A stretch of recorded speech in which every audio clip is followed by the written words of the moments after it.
Galera, então agora a gente volta para o nosso segundo bloco para continuar na pegada do exercício e daqui a pouco a gente fazer uma parada bem mais bacana. Se liga aí, ó. Exercício 2. Ao analisar um texto dissertativo, identifique inicialmente o argumento principal, aquele que fundamenta a opinião exposta. Em seguida, identifique as consequências concorrentes do que está sendo afirmado e, por fim, a conclusão, que é a reafirmação do argumento principal. Então, é, na verdade, um desmembramento daquilo que tem no texto. Então, vamos lá, olha o texto. O mistério. O que podemos experimentar de mais belo é o mistério. Ele é a fonte de toda a arte e ciência verdadeira. Aquele que for alheio a essa emoção, aquele que não se detém a admirar as colinas, sentindo-se cheio de surpresa, esse já está, por assim dizer, morto e tem os olhos extintos. O que fez nascer a religião foi essa vivência do mistério. Embora mesclado de terror, saber que existe algo insondável, sentir a presença de algo profundamente racional e radiantemente belo, algo que compreenderemos apenas em forma muito rudimentar, é esta experiência que constitui a atitude genuinamente religiosa. Neste sentido, e unicamente neste sentido, pertenço aos homens profundamente religiosos. Albert Einstein, Como Vejo o Mundo. Então, vamos lá. Seguem alguns exemplos de erros no entendimento do texto. Então, acompanhe aqui comigo. Extrapolação. O texto fala sobre a importância de Deus e da religião e sobre o mistério da criação do universo. O texto, na verdade, afirma que todo cientista precisa ser artista e religioso para poder compreender a natureza. Redução. O texto afirma que o terror fez nascer a religião. Na verdade, o texto afirma que a nossa compreensão dos fenômenos é ainda muito elementar. Contradição. O texto afirma que quem experimenta o mistério está com os olhos fechados e não consegue compreender a natureza. Na verdade, o texto afirma que a experiência do mistério é um elemento importante para a arte, não para a ciência. Agora, feita essa brincadeira aqui, que foi só um iniciozinho para você poder trabalhar, a gente vai trabalhar agora os 10 mandamentos para análise de textos. São dicas, na verdade, que a gente vai pautar aqui uma a uma para a gente poder exaurir e entender legal, para que você possa colocar aí no teu cotidiano, no teu dia a dia, beleza? Então vamos lá. Primeira dica, importante, ler 2 vezes o texto. A primeira para tomar contato com o assunto, a segunda para observar como o texto está articulado, desenvolvido. Então, a primeira é só para ter uma noção. Na hora que você faz a segunda leitura, você vai percebendo uma ligação entre as frases, um conectivo que liga um parágrafo ao outro. Você vai percebendo principalmente os processos de coesão referencial, que são para evitar a repetição de outras palavras dentro do texto, ou seja, um elemento se ligando a um outro dentro do texto, às vezes até fora, a gente já sabe isso. Agora, também tem a coesão sequencial, que são as sequências das ideias empregadas dentro do texto, normalmente feita por preposição e por conjunção, principalmente pela conjunção, ok? Agora, 2. Observar que um parágrafo, em relação ao outro, pode indicar uma continuação, ou uma conclusão, ou ainda uma falsa oposição.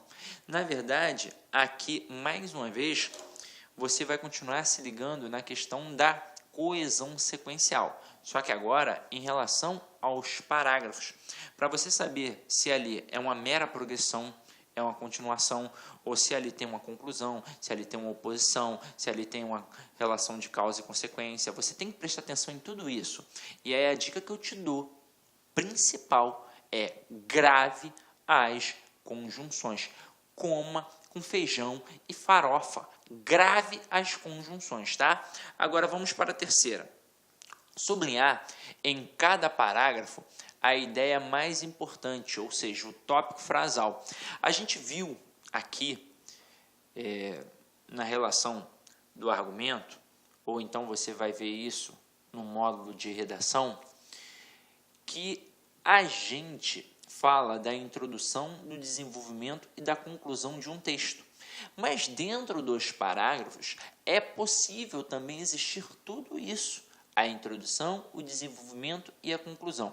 Normalmente, para nossa sorte, lá no iniciozinho do parágrafo já tem a ideia central. Pode ser que não esteja ali, beleza, bacana. Pode ser que esteja no meio, pode ser que esteja lá no final, pode ser que o camarada tenha feito uma brincadeira, uma sacanagem ali no meio. Mas normalmente é no iniciozinho. Então a ideia central, principal, está logo no início. E aí você ali já mata, que é o quê? Que é o teu tópico frasal. E aí o resto daquele parágrafo vai ser o quê? Vai ser apenas o desenvolvimento e a conclusão diante daquela ideia que é a tua ideia principal. Agora, ó, quarta dica, né? Quarto mandamento.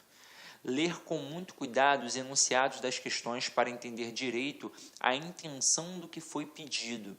E aí o 5, ele complementa o 4. Sublinhar palavras como erro, incorreto, correto, etc. E por aí vai, né?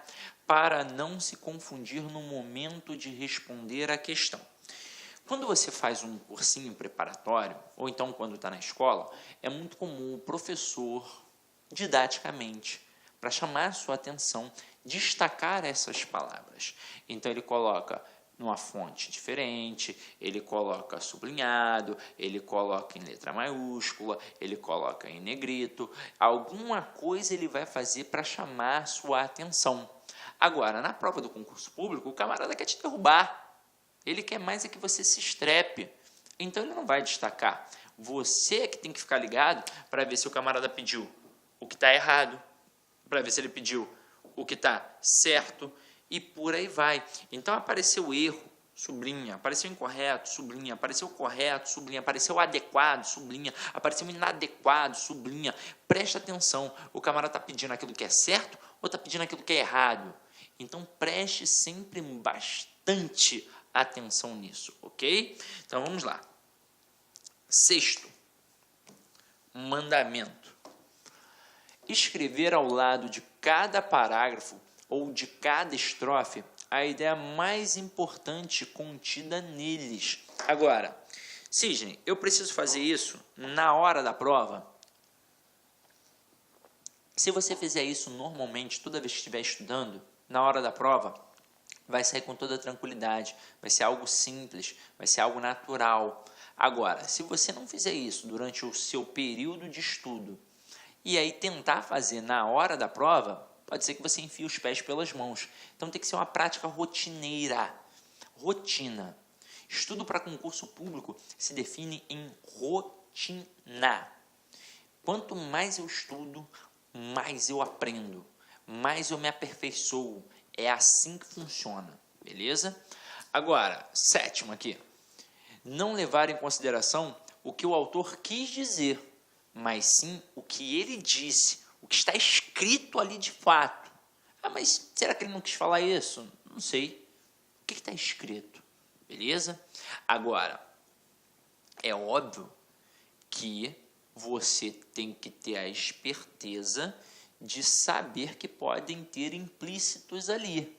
Agora, a gente trabalha com o que está escrito primeiro, para depois entender as pegadinhas.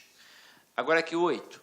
Se o enunciado mencionar tema ou ideia principal, deve-se examinar com atenção a introdução e ou a conclusão. Por quê? Vamos lá. Quando a gente trabalha, principalmente um texto dissertativo, a gente expõe a ideia central, né, ou seja, o tema e a ideia principal, lá na introdução. E, normalmente, o que a gente faz ao chegar lá na conclusão? a gente faz uma retomada da introdução. Então, é óbvio que ou em um local ou em outro, ou até mesmo nos dois locais, você vai encontrar o quê? A ideia principal daquele texto.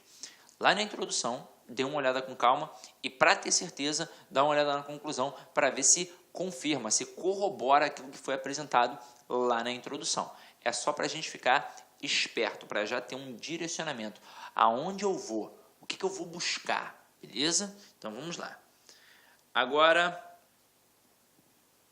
9. O sistema que vai me boicotar? Espera aí, deixa eu tentar usar o outro aqui, ó. Caraca, eu tô demais nos paranauê da internet.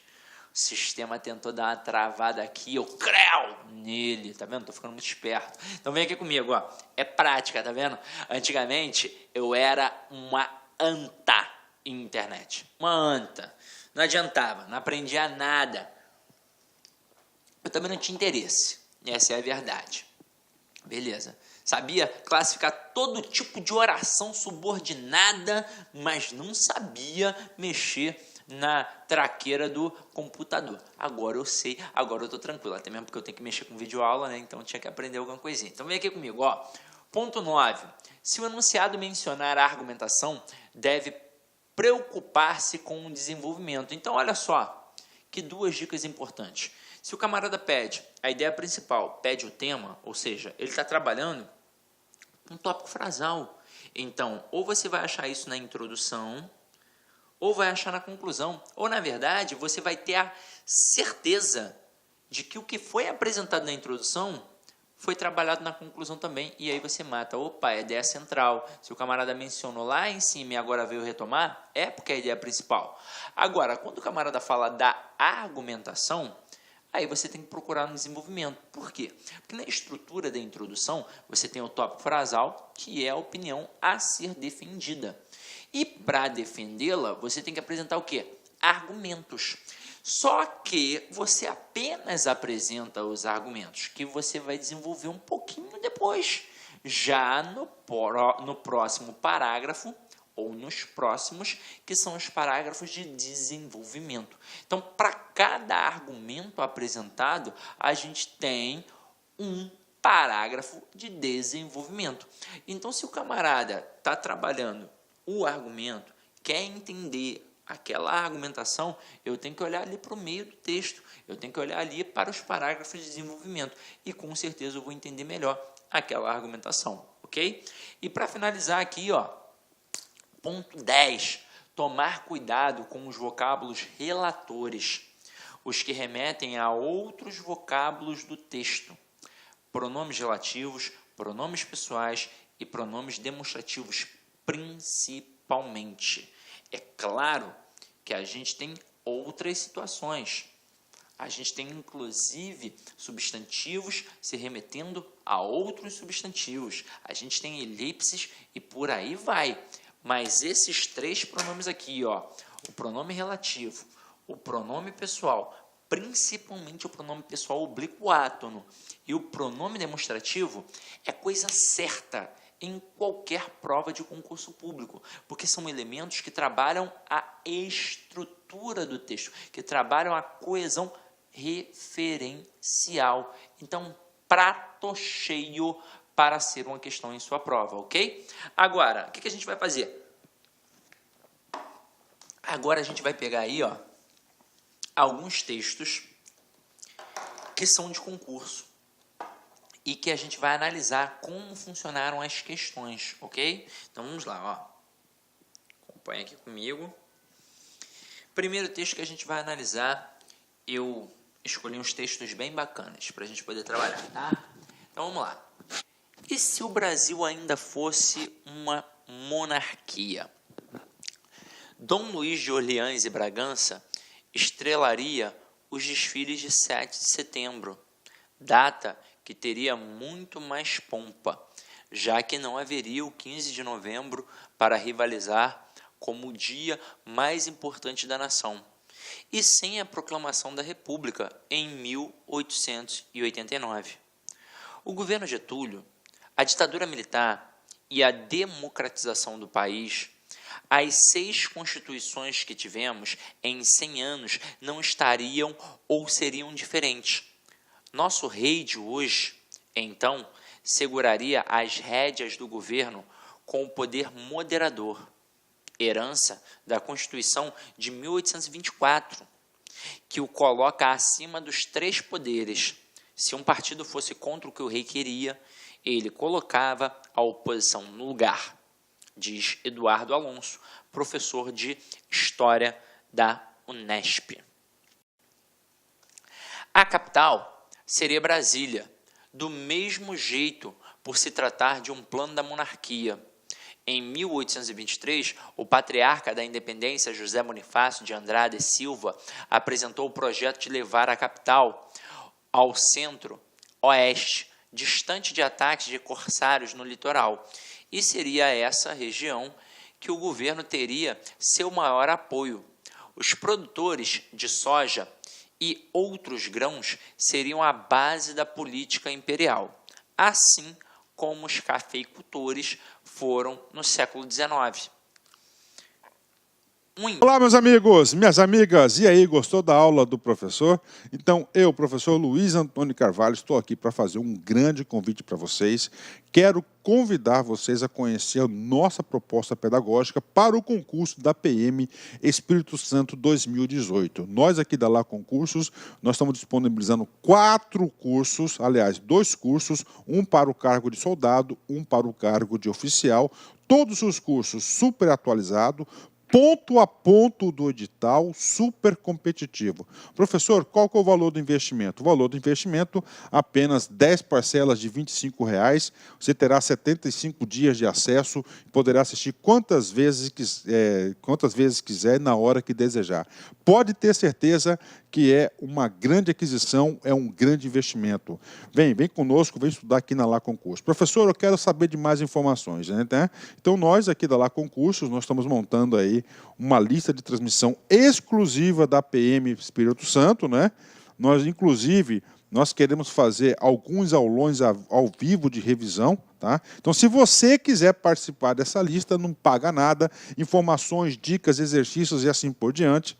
Nós temos aqui o DDD 65997199373, que você vai participar dessa nossa lista de transmissão e você vai ficar super atualizado aqui na Lá Concurso. Mas, antes de qualquer coisa, convido vocês a se matricularem no nosso curso online completo, ponto a ponto do edital, super atualizado da Lá Concurso. Um forte abraço, eu espero vocês. Tchau, tchau.